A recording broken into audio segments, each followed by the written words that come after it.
Before Guardians knew the name Oryx, before the moon bled light, there was Crota, the son of darkness. Born from the sword logic, raised in the cold geometry of the Hive throne world, Crota was no mere god. He was a wound in the fabric of the universe. To prove his strength, his father Oryx opened a doorway. And Crota, curious and proud, swung his sword through reality itself. And from that wound, the Vex poured into the deep. The mistake nearly consumed the Hive. Oryx banished his son, cast him into the void, and demanded that he learn through slaughter. So Crota came to the moon, to build a throne of his own, to carve a kingdom in blood. The Guardians came in legions. They called it the Great Crusade, a war to drive the Hive from Luna's surface. But they did not understand the sword logic. To the Hive, war is worship. To die is to feed the worm gods. And when the Guardians came, Crota met them with his blade. On that day, the moon turned black. The light faltered. Hundreds of Guardians fell. Their ghosts shattered against the stones. The city called it the Great Disaster, a wound so deep that even centuries later, no one spoke the moon's name without fear.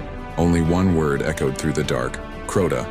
Years passed and vengeance grew. A warlock named Ariana III gathered 5 others. Together they swore to do what the Vanguard would not.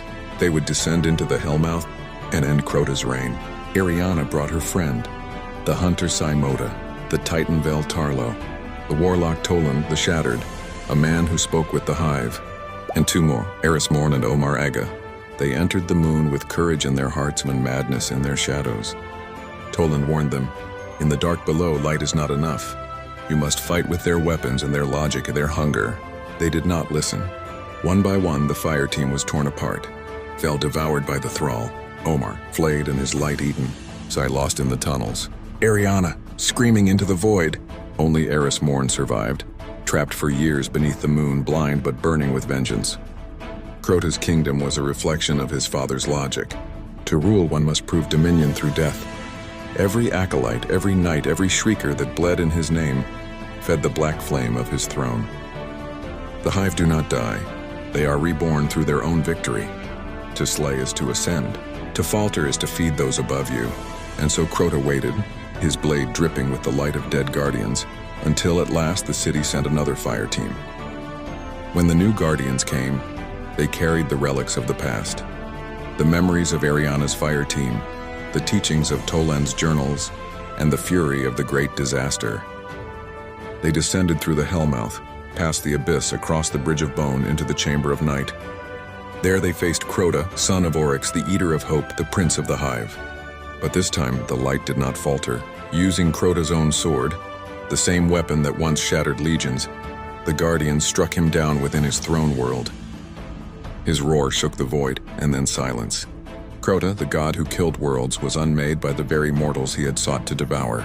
But death is never the end for the Hive. For each god slain, another rises. Oryx heard his son's death across the darkness here and began his journey to take revenge. The cycle of sword and light would begin again. Yet on the moon, among the bones and candles, Eris Morn still whispers, "We killed a god once. We can do it again."